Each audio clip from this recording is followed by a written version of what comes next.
Hello everyone, आप सभी का स्वागत है मेरे चैनल पे। तो आज हम लोग ज्योग्राफी का पार्ट 6 करने वाले हैं और चैप्टर भी 6 है। इस चैप्टर का नाम है major landforms of the earth, यानी कि पृथ्वी के प्रमुख स्थल रूप। तो इसमें बताया है कि जो लैंडफॉर्म्स है वो दो तरीके से बनते हैं। तो लैंडफॉर्म के बनने के तरीके से पहले हम थोड़ा सा देख लेंगे कि ये हमारे जैसे अर्थ है। तो अगर हम अर्थ को काटेंगे तो अर्थ का सबसे अंदर वाले भाग में बहुत ज़्यादा हीट और एनर्जी है, जिसे हम कोर कहते हैं। फिर उसके बाद जो सेकंड भाग है उसे हम मेंटल कहते हैं, और जो सबसे ऊपरी सतह है जिसपे हम लोग रहते हैं इसे हम लोग क्रस्ट कहते हैं। तो जब ये मेंटल से एनर्जी निकलती है और ये मेंटल से क्रस्ट तक पहुंचती है, तो यही एनर्जी और प्रेशर इसी के कारण यहाँ पे ये जो क्रस्ट है ये उठ जाता है। तो जब ये प्रेशर से ज़मीन उठता है तो प्लेट्स का मूवमेंट होता है, और प्लेट के मूवमेंट से जैसे वॉल्केनिक इरप्शन हो सकता है, अर्थक्वेक हो सकता है। प्लेट से मेरा कहना है टेक्टोनिक प्लेट्स जो ये अर्थ पे हैं, और उसी के कारण, इसी के उठने के कारण हिमालय और कई माउंटेन्स या फिर प्लेट्यूज बनते हैं। तो ये जो इंटरनल फोर्स लग रहा है, ये जो इंटरनल प्रेशर लग रहा है, इसे हम कहते हैं इंडोजेनिक, और इसे हम कहेंगे internal force which makes landforms. ठीक है, ये तो इंटरनल फोर्स हो गया। उसके बाद एक्सटर्नल फोर्स कैसे होता है? तो जैसे कि नेचर के जो एजेंट्स हैं, जैसे कि नदी का पानी हो गया, विंड हो गया, आइस हो गया, ये सारे इरोजन करते हैं, यानी कि कटाव करते हैं, और फिर डिपोजिशन करके यानी कि जमाव करके शेप दे देते हैं, जिससे प्लेन्स हो गए, वैलीज हो गए, ये सब बनते हैं। जैसे यहाँ देखिए, यहाँ से ये कटाव करते हुए आ रहे हैं, यानी कि इरोजन करते हुए आ रहे हैं, और धीरे धीरे यहाँ पे डिपोजिशन करते हैं, और यही डिपोजिशन ये एक प्लेन का रूप ले लेता है या फिर प्लेट्यू का रूप ले लेता है। तो ये हमारा हो गया एक्सटर्नल फोर्स ऑफ लैंडफॉर्म्स, यानी कि एक्सोजेनिक फोर्स। ठीक है, अब देखिए यहाँ डू यू नो में बता रहा है कि जो सरफेस से थोड़ा उठा हुआ होता है उसे हम हिल कहते हैं।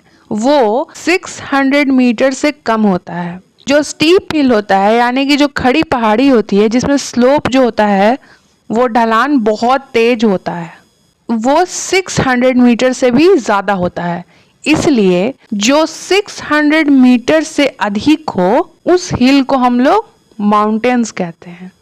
ठीक है, और 600 मीटर से वो 8000 मीटर तक के हाइट पे रहते हैं, तो इसलिए हम उन्हें माउंटेन्स कहते हैं। अब देखिए यहाँ पे बता रहा है कि जो लैंड फॉर्म्स हैं ये 3 समूह में बटे हुए हैं। लैंड फॉर्म्स के 3 समूह में पहला है माउंटेन, दूसरा आता है प्लेट्यूज, और तीसरा आता है प्लेन्स। तो हम लोग अभी सबसे पहले माउंटेन का देखते हैं। तो माउंटेन जो है वो पृथ्वी के सरफेस पर बहुत ऊंचे और खड़ी ढलान वाले लैंडफॉर्म्स को हम माउंटेन कहते हैं। कुछ माउंटेन जो होते हैं वो हमेशा बर्फ से ढके होते हैं, बर्फ की नदी से ढके होते हैं, जिन्हें हम ग्लेशियर्स कहते हैं। अब कुछ ऐसे माउंटेन्स होते हैं जो पानी के अंदर होते हैं, जो हमें दिखते नहीं हैं, जिन्हें हम मिड ओशनिक रेंजेस कहते हैं। जैसे कि यहाँ पे बता रहा है कि जो माउना केआ है हवाई का, ये पैसिफिक ओशन में पाया जाता है।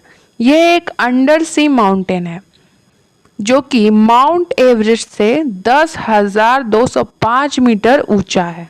एक और अगर आप देखेंगे तो आपको मिड अटलांटिक रेंजेस दिखेंगे, जो वो भी अंडर सी माउंटेन है।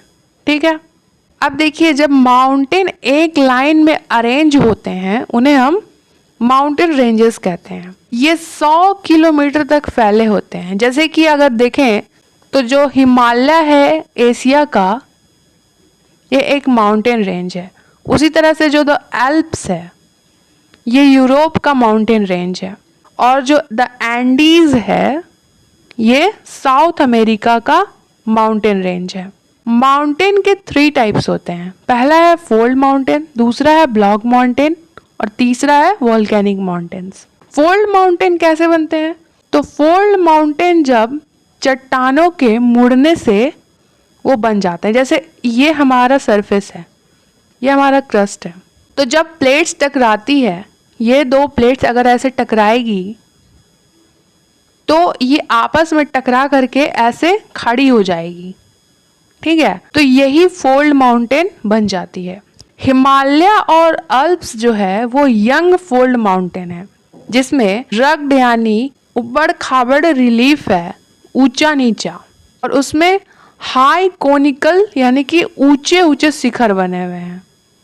हिमालय का अगर आप देखेंगे रेंजेस तो वो एक यंग फोल्ड माउंटेन है, वो भी प्लेट्स के टकराने से बनी है, ठीक है।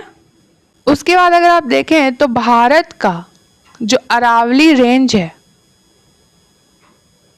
वो दुनिया का सबसे ओल्डेस्ट फोल्ड माउंटेन है। इसमें इतना ज़्यादा इरोजन हुआ है, मतलब इतना ज़्यादा कटाव हुआ है कि इसकी हाइट अब कम चुकी है बहुत ज़्यादा।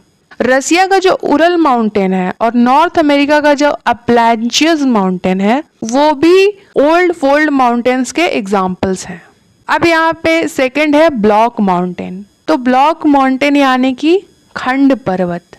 जब पृथ्वी का क्रस्ट यानी कि जो सतह है वो टूटकर फॉल्ट यानी कि ऊपर नीचे हो जाता है तो ब्लॉक माउंटेन बनता है। ये कब होता है? जब जमीन में, ये हमारा जैसे अर्थ है और ये क्रस्ट है, तो यहाँ पे जब क्रैक बनता है तो ये ऊपर उठने वाला पार्ट को हम लोग हॉर्स्ट कहते हैं और जो नीचे जाने वाला पार्ट होता है उसे हम ग्रैबन कहते हैं। इसी तरह से ब्लॉक माउंटेन का निर्माण होता है। यूरोप का जो राइन वैली है वो और जो वोगस माउंटेन है वो दोनों ही ब्लॉक माउंटेन का एग्जाम्पल है, ठीक है। ये हमें याद रखना है। तो हमारा थर्ड है वॉल्केनिक माउंटेन यानी कि ज्वालामुखीय पर्वत। जब वॉल्केनो का इरप्शन होता है यानी कि विस्फोट होता है तो यही लावा जब धरती पे आता है और लेयर बाय लेयर जम जाता है और ये जम करके माउंटेन का रूप ले लेता है। आमतौर पर कोन शेप का होता है ये। अफ्रीका का अगर माउंट किलिमांजारो को देखें और जापान का माउंट फुजियामा, ये दोनों ही वॉल्केनिक इरप्शन से बना हुआ माउंटेन है। माउंटेन जो है एक स्टोर हाउस है पानी का, क्योंकि बहुत से नदी जो हैं माउंटेन के ग्लेशियर से निकल के आते हैं जो कि रिजर्वॉयर यानी कि जलाशय की तरह हमारे खेती में काम आते हैं। अब देखिए यहाँ पे रिवर वैली के बारे में बताया यानी कि नदी घाटी। नदी के द्वारा जब इरोजन होता है यानी कि जब कटाव होता है तो उससे लंबा और गहरा एरिया कट करके एक रिवर वैली का रूप ले लेता है। ये अक्सर वी शेप का होता है। उसके बाद यहाँ पे बता रहा है रिवर टेरेस। तो जब नदी के किनारे का जो एरिया होता है वो स्टेप लाइक बन जाता है, ठीक है। उसका जो सरफेस है वो सीढ़ी जैसा समतल हो जाता है। ये इरोजन और डिपोजिशन के कारण होता है यानी कि कटाव और जमाव के कारण ये रिवर टेरेस बन जाता है। माउंटेन में बहुत ज्यादा मात्रा में फ्लोरा यानी कि वनस्पति और फौना यानी कि जीव जंतु पाए जाते हैं, क्योंकि माउंटेन में अलग अलग ऊंचाई और जलवायु यानी कि क्लाइमेट के कारण इनकी बहुत सी वैरायटी मिलती है। इसलिए माउंटेन एक मनमोहक स्थल है टूरिस्ट के लिए, जो paragliding, hang gliding, skiing, river rafting ये सब करने के लिए बहुत ही ज़्यादा पॉपुलर है। अब देखिए यहाँ पे प्लेट्यूज के बारे में बताया। प्लेट्यू यानी कि पठार। तो पठार किसे कहते हैं? तो जो ऊंचा और फ्लैट टॉप यानी कि समतल लैंड फॉर्म होता है। इसका दूसरा नाम टेबल लैंड होता है क्योंकि ये ऊपर में समतल रहता है और किनारे में ढलान होता है। पठार के एक से अधिक किनारे खड़े होते हैं, जैसे कि ये एक पठार है तो इसके दोनों साइड भी स्लोप हो सकता है। प्लेटो की जो हाइट होती है कुछ 100 मीटर से लेकर के 1000 मीटर तक की होती है। प्लेटो भी ओल्ड और यंग होता है। भारत का जो दक्कन प्लेट्यू है वो दुनिया का सबसे ओल्डेस्ट प्लेट्यूज में से एक है। दुनिया का सबसे ऊंचा प्लेट्यू जो कि तिब्बत प्लेट्यू है वो 4000 से लेके 6000 मीटर के बीच में है सी लेवल से। ये हमें याद रखना है। प्लेट्यू जो है वो मिनरल्स में बहुत ही ज़्यादा रिच होता है, इसलिए यहाँ कई तरह के आपको माइंस दिख जाएंगे। जैसे कि अफ्रीका का जो प्लेट्यू है वो फेमस है गोल्ड और डायमंड माइनिंग के लिए। भारत में आपको आयरन, कोल और मैग्नीज के माइन पाए जाएंगे छोटा नागपुर प्लेट्यू में। अब यहाँ पे कह रहा है कि प्लेट्यू में वाटरफॉल्स भी बनते हैं, क्योंकि जो नदियाँ होती हैं वो खड़ी ढाल से गुजरते हुए बिल्कुल ऊंचाई से गिरती हैं। जैसे ये प्लेट्यू है तो यहाँ से ये आते हुए ऊंचाई से गिरती हैं, जिसके कारण यहाँ पे वाटरफॉल बनता है। भारत का जो हुंदरू वाटरफॉल है वो छोटा नागपुर प्लेट्यू में है, जो कि सुबर्णरेखा रिवर पे बहता है। ये दुनिया का सबसे ऊंचा वाटरफॉल में से एक है, हुंदरू फॉल्स। फिर कर्नाटका का जोग फॉल्स भी इनमें से एक है। तो कह रहा है लावा पठार के बारे में, यानी कि लावा प्लेट्यूज। तो लावा प्लेट्यूज वो होते हैं जो वोल्केनिक विस्फोट से बनता है। उसमें काली मिट्टी यानी ब्लैक सॉइल की मात्रा बहुत ज़्यादा होती है। ब्लैक सॉइल खेती करने के लिए सबसे ज़्यादा उपजाऊ होता है, सबसे ज़्यादा फर्टाइल होता है। अब यहाँ देखें तो प्लेन्स के बारे में बता रहा है। प्लेन्स यानी कि मैदान, जो समतल या हल्का ढाल वाले ज़मीन को हम लोग मैदान कहते हैं। प्लेन्स का हाइट जो है वो सी लेवल से देखें तो 200 मीटर से अधिक नहीं होती है। प्लेन्स जो है वो सेडिमेंट्स के डिपोजिशन से बनता है, यानी कि मिट्टी और अवसाद के जमाव से जो नदी द्वारा, हवा द्वारा, ग्लेशियर द्वारा डिपॉजिट किया जाता है, उससे आ करके प्लेन्स बनता है। जैसे कि जब नदी निकलती है पहाड़ से तो बहुत ही तेज गति से निकलती है, इतनी तेज गति से कि वो इरोजन करते हुए आती है, यानी कि कटाव करते हुए आती है, और वह साथ में अपने रेत, पत्थर अपने साथ बहा करके इन्हें ले आती है। और अंत में आकर के जब ये बिल्कुल प्लेन्स पे आती है तो इनका जो स्पीड है वो बिल्कुल कम जाता है, जिसके कारण ये यहाँ पे ये सारे रेत पत्थर को डिपॉजिट कर देती है। तो जब नदियाँ इरोजन कर रही होती हैं तब यहाँ पे घाटी बनती है, यानी कि वैली बनती है। तो चूंकि यहाँ पे सारा डिपोजिशन होता है इसलिए प्लेन्स बहुत ही ज़्यादा उपजाऊ होते हैं। जैसे कि अगर देखें तो एशिया का जो सबसे उपजाऊ प्लेन है वो है इंडो गैंगेटिक प्लेन्स, जो कि गंगा और ब्रह्मपुत्र रिवर से बना हुआ है। ठीक है, ये प्लेन। वही चाइना में यांगत्से प्लेन जो है one of the fertile plain में से एक है, और कुछ नॉर्थ अमेरिका में भी है जो कि आपको कमेंट में बताना है। इंडो गैंगेटिक प्लेन जो है वो दुनिया का सबसे बड़ा एलुवियल प्लेन में से एक है, इसलिए ये कंट्री का सबसे डेंसली पॉपुलेटेड रीजन रहा है। फिर यहाँ पे कह रहा है कि लैंड फॉर्म्स कैसे अफेक्ट करता है लोगों के लाइफ पे। तो जो लोग माउंटेन में रहने वाले होते हैं उनका जीवन प्लेन में रहने वाले लोगों से अधिक कठिन होता है, इसलिए माउंटेन में रहने वाले लोगों की जनसंख्या भी कम होती है। वहाँ खेती करने बहुत मुश्किल हो जाता है, क्योंकि अक्सर वहाँ पे earthquake, volcanic eruption, storms, floods ये सब आने का खतरा होता है। वहीं प्लेट्यूज पे रहने वाले लोगों का मिनरल भरपूर मिलता है, इसलिए हमें इसकी देख रेख करनी है और साफ सफाई रखनी है, जिसे ध्यान में रखते हुए भारत सरकार ने स्वच्छ भारत अभियान लेकर आया था 2014 में 2 अक्टूबर को, ताकि हम हाइजीन मेंटेन कर सके और जिससे क्लाइमेट और वातावरण बैलेंस्ड रहे। और ये चैप्टर यहीं पे समाप्त होता है। तो एक बार हम लोग इसका समरी देख लेते हैं।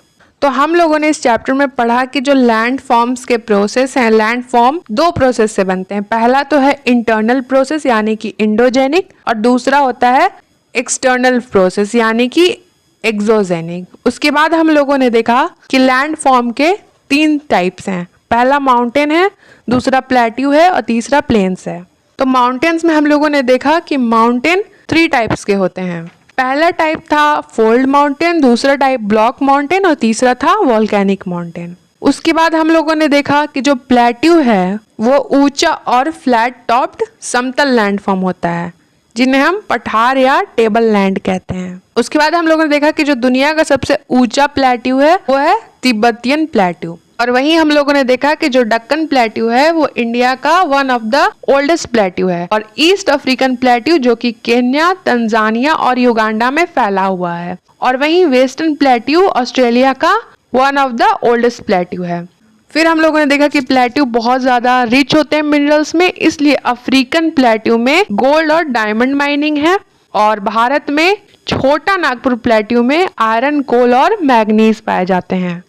फिर हम लोगों ने प्लेन्स देखा, तो हम लोगों ने देखा कि कैसे नदी से एक प्लेन का निर्माण होता है जब नदी इरोजन और डिपोजिशन करती है। और दुनिया का जो सबसे बड़ा एलुवियल प्लेन है वो है इंडो गैंगेटिक प्लेन, जो कि बहुत ही ज्यादा फर्टाइल है। और एशिया में अगर देखें तो एक यांगत्से चाइना में है और दूसरा हमारे भारत में।